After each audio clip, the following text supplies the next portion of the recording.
પગપાળા ચાલીને આવેલી એન્જલે કરી ભગવાન દ્વારકાધીશની છેલ્લી આરતી। કહેવાય છે કે આ પૂજા દરમિયાન એન્જલ સાથે થયો હતો મોટો ચમત્કાર। હજારો લોકો આ ચમત્કાર જોઈને હેરાન થઈ ગયા હતા। શું છે એન્જલની પૂરેપૂરી હકીકત, તેમની સાથે શું થયું હતું, ચાલો વિસ્તારથી જાણીએ। મિત્રો, આજે જન્માષ્ટમી છે।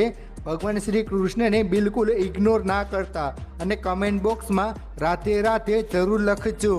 આ છે 6 વર્ષની બાળકી એન્જલ, જે અમદાવાદથી ભગવાન દ્વારકાધીશના દર્શન કરવા માટે પગપાળા ચાલીને નીકળી હતી। જી હા મિત્રો, તમે બિલકુલ ખરું સાંભળ્યું। આ નાની ઉંમરમાં એન્જલે લગભગ 450 કિલોમીટરની કઠિન યાત્રા પૂર્ણ કરી છે। પરંતુ મિત્રો, આ યાત્રા સામાન્ય નહોતી। એન્જલે આ પૂરી યાત્રા દંડવત પ્રણામ કરીને કરી હતી। થોડું ચાલે છે, પછી જમીન પર સૂઈને પ્રણામ કરે છે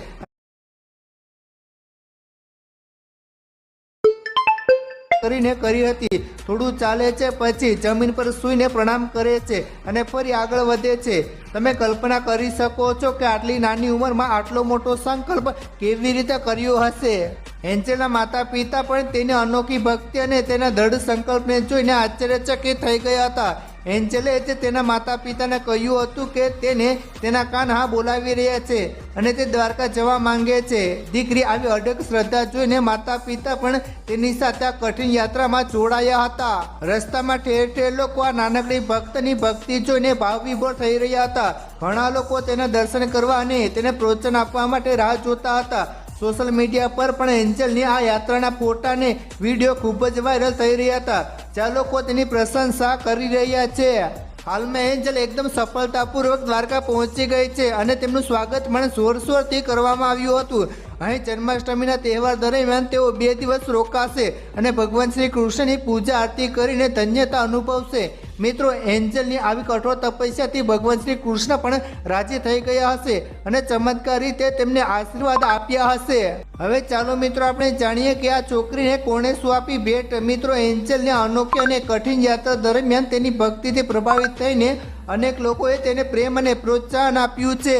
પહેલું, રીવાબા જાડેજા દ્વારા ચાંદીની ગદા। મિત્રો, જ્યારે એન્જલની યાત્રા જામનગર વિસ્તારમાં પહોંચી ગઈ હતી ત્યારે જામનગર ઉત્તરના ધારાસભ્ય શ્રીમતી રીવાબા જાડેજા ખાસ તેને મળવા પહોંચ્યા હતા। તેમણે 6 વર્ષની બાળકીની અતૂટ શ્રદ્ધા અને કઠોર તપસ્યા જોઈને તેની પ્રશંસા કરી હતી। રીવાબા જાડેજાએ એન્જલનું સન્માન કર્યું હતું અને તેને આશીર્વાદ રૂપે ચાંદીની એક સુંદર મજાની ગદા ભેટમાં આપી હતી। આ ઘટનાની તસવીરોને સમાચાર સોશિયલ મીડિયા પર ખૂબ જ વાયરલ થયા હતા।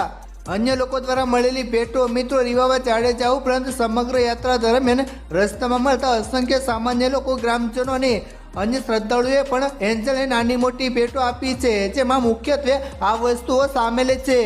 રોકડ રકમ। મિત્રો, ઘણા લોકોએ તેની યાત્રામાં મદદરૂપ થવા અને પ્રેમ અને આશીર્વાદના પ્રતીક રૂપે નાની મોટી રોકડ રકમ આપી હતી।